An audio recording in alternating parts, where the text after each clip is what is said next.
As I travel about installations and different units, things of this nature, I always try to meet with commanders, of course, and the leaders that lead our unit ministry teams. And a predominant message that I get from them is how proud they are of their UMTs and what a great job they're doing. I get the resounding support and appreciation of the great training that we give our UMTs, the passion, the dedication, the loyalty they receive from their UMTs. And so I listen to that very carefully. The questions they have of me, though, back to the commanders and leaders, is how can they help their chaplain or chaplain assistant for the sergeant majors? How can they help in their career?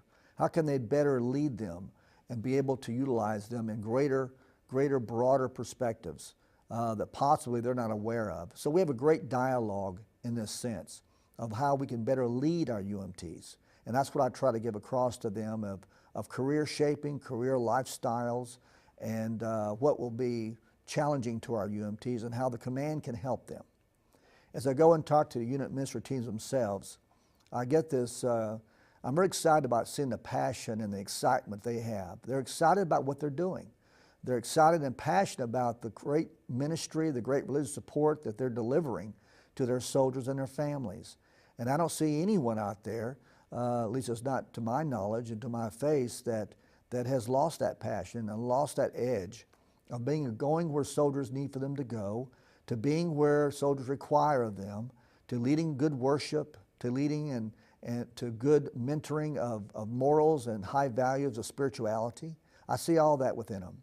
The questions I get from them is mostly about career, about how they can be even more relevant within the Army, within their command, how they can do better in regard to learning new ways of doing business, if you will, our business of delivering religious support.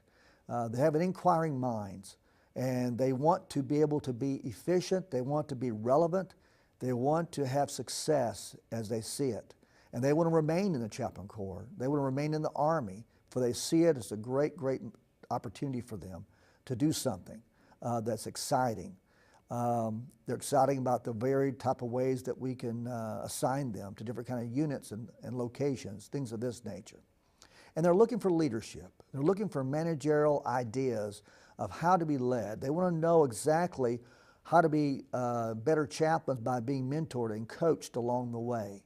So as a senior leader, I get in front of them and speak to them.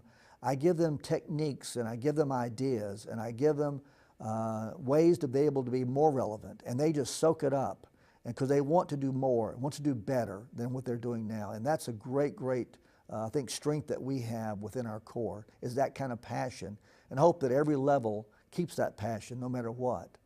And as I talk to the spouses, I try to do a town hall meeting with the spouses of our chaplain and chaplain assistants and DREs, and I asked them to speak with me and ask their questions.